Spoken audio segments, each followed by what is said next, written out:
This video is a follow-up or maybe a prequel to my video on not having friends at age 54. And I loved hearing about all your experiences. All the comments I received on that video were really overwhelming.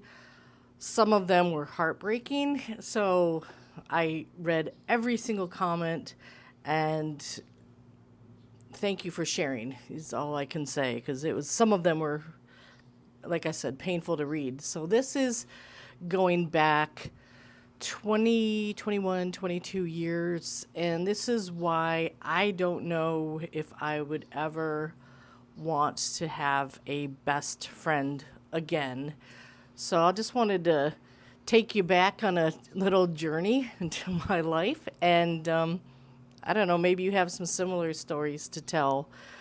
I was new to the state of Maryland, didn't really know anyone, and I had a newborn baby. So in my community, and I did make myself a cup of coffee for this video because I figured it might be a little long-winded.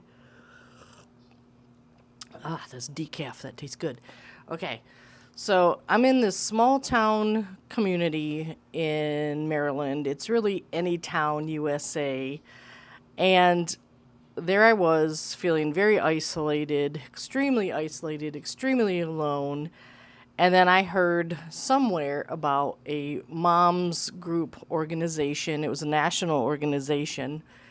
And you could meet other moms with kids. So I thought, this is perfect. This is exactly what I need. This is what my daughter needed, because, I mean, she needed, even though she was quite young, she still would benefit from having some interaction with kids her age.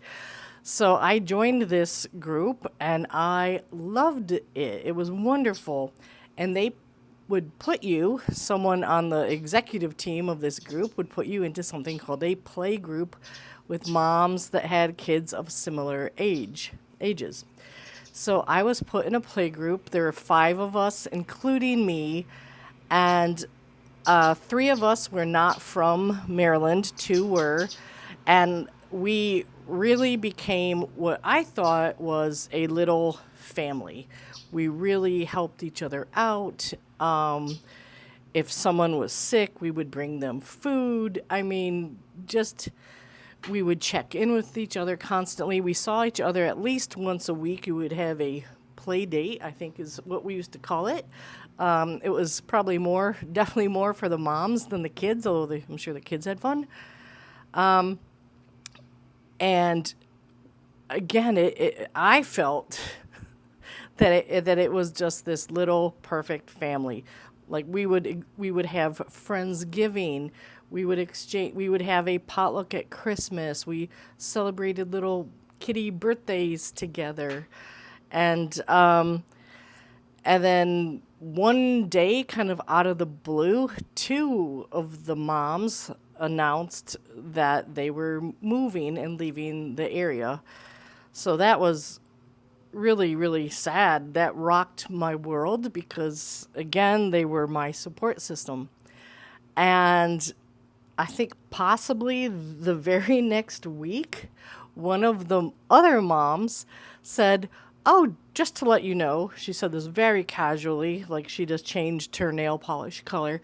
"I've joined a new play group. So, if you all, the 2 of you remaining, if you're going to, put a group together, don't count me in because I've already found one."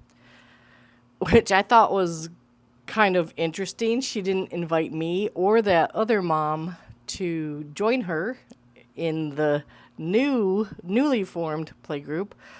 So wow, that really blindsided me because, again, our families, our husbands were friends. So I felt really just dropped, and I was, and so was that other mom, because really I saw that other mom from time to time over the years, but we never had really another in-depth conversation ever. So that was it. It was very abrupt and very painful. And then here's where I have learned a lot since this time because, okay, so now a new play group is forming, right? There's me, this other mom, and it's usually groups of 4 or 5 moms and their kids. So this new group is forming, and this one mom reaches out to me, and I knew in advance that she was not a kind person. I knew that. But here's the pattern. I was desperate. I was desperate for friends. So I said, great, let's form a new play group, even though there were red flags all over the place. But I just charged right forward, ignoring every red flag. So this is now play group number 2. The first play group probably lasted about a year and a half. So it was long term. I mean, in that world, that's long term. So, okay, so we're starting this new group. And there was one particular mom.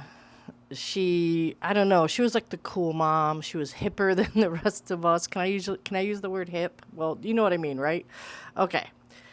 So there is a book, and I'm going to butcher the title, but it was something along the line of Queen Bee. And the concept was in groups of girls, there is really one queen bee often in a group, and she runs the show. And you must bow down to this queen bee if you want to be accepted into the group. And just how dangerous and how mean the queen bee can be if you don't conform to what she wants. And I had just read that book, and I think I'd listened to a few interviews on NPR, so that was kind of in the back of my mind. So as this new group started, I was like, oh, thank goodness, I needed this. I have friends again. This is wonderful. We met every week. And the queen bee of the group, we can just call her Queen, we became particularly close. And we would check in with each other and talk on the phone every day. Every day, sometimes multiple times a day, if she was having a bad day or I was having a bad day. So she was a really important part of my social network. And I don't know if I would have called her my best friend, but I will say that we checked in with each other every day, and we were very close. We had a lot in common. Our families would hang out together on the weekend, separate from the group as a whole. And I started to watch her and notice things. She would pick out one of the other moms and just turn on them and start talking badly about them to us, to the rest of us, maybe one-on-one or little comments. And she would say, I don't know if I want to keep having her in our group. And it was always, I think it's kind of interesting because there was no leader to the group, but I feel like she felt that she was the leader and that she had the power to oust people from the group. And I thought, wow, that's really not good to be like that. And I thought maybe it's just something between her and this one mom. Well, I saw the one mom have to absolutely grovel. And I need to highlight in bold that word, grovel, and bow down almost literally to to the queen bee to get back into her good graces and still be in the group. And there was, and then I noticed that, okay, now it went on to the next mom. Now the queen bee has selected another mom to pick on, to talk about kicking her out, what she didn't like about her, and just goofy reasons. She would say, oh, we have nothing in common. Her marriage is from the 1950s. I don't get it at all. And I have a modern marriage, and just nothing valid, right? Nothing happened. And she would want to kick that mom out of the group. And I thought, uh-oh, she's on to mom 2 now. I wonder when it'll be my turn, because I'm guessing if she keeps this up, everyone's going to get their turn. But then I also thought, but no, not me. We're really tight, even outside of this group. We're very close. That won't happen to me. So mom 2 grovels, gets back into her good graces. And I remember thinking, okay, Amy, you're going to have to make a decision. Are you going to grovel and get back into her good graces? But if you don't, you're just going to be excluded from the group. So what are you going to do when it's your turn? So I was already thinking this. What am I going to do when it's my turn? So she moved on to the next mom and saying, I want her out of the group. I don't like her children. I think her children are troublemakers. And, my family, we don't have anything in common with her family.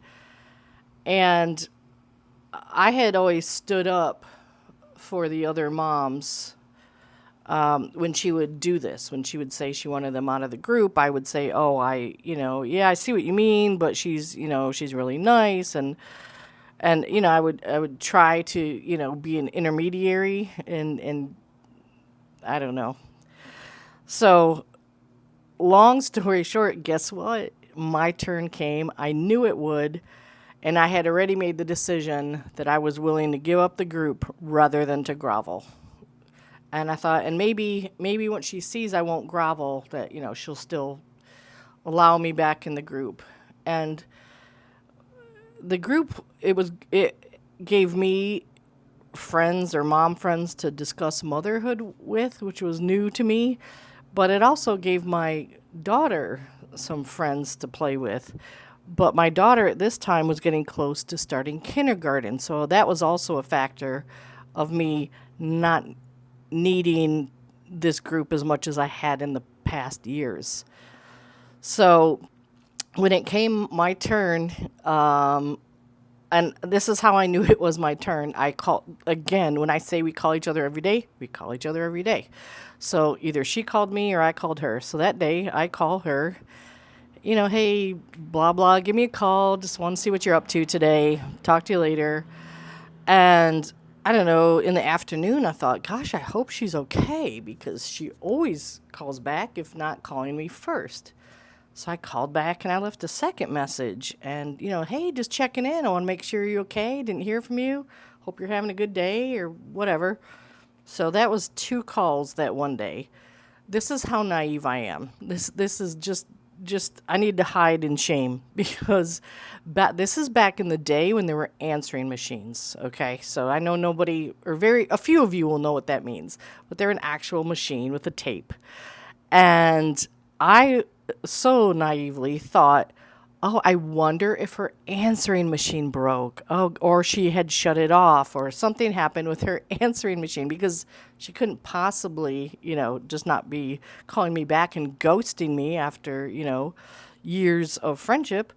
So I think I called her a third time and left another message. Hey, I've left you 2 messages. What's going on? And never heard from her. Never heard from her.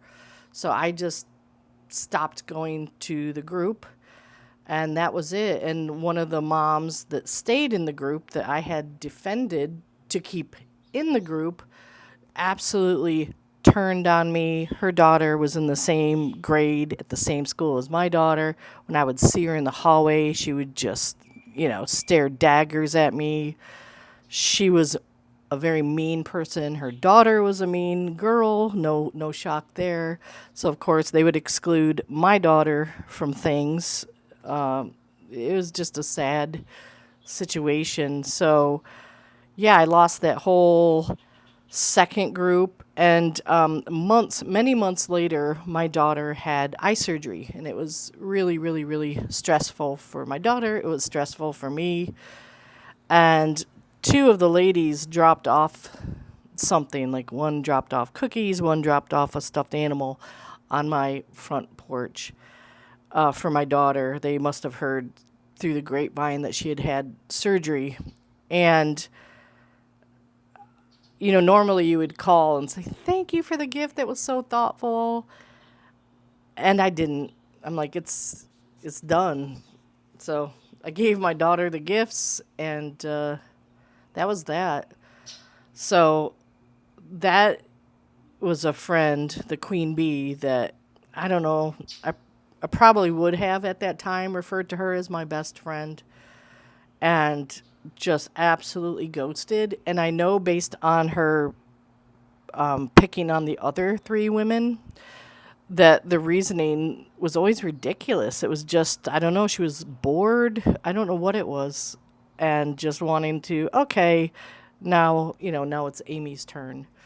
So, yeah, so that has made me really second guess, or just the thought of a best friend at my age, that maybe it's just a better idea just to go out with groups of women instead of, maybe for me, best friend just doesn't make sense, or it's just maybe not in the cards for me.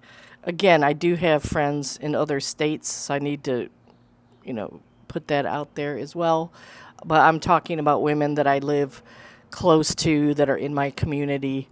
So, yeah, let me know your experiences. Have you ever been totally ghosted, abruptly, absolutely abruptly, and blindsided by a friend? And how has that changed your view on friendship going forward? Because it's definitely changed mine. I shed a lot of tears at that time in my life, and I learned a lot.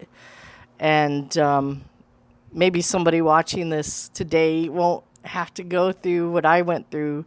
That when you see the red flags, Maya Angelou has a saying: when someone shows you who they are, believe them the first time.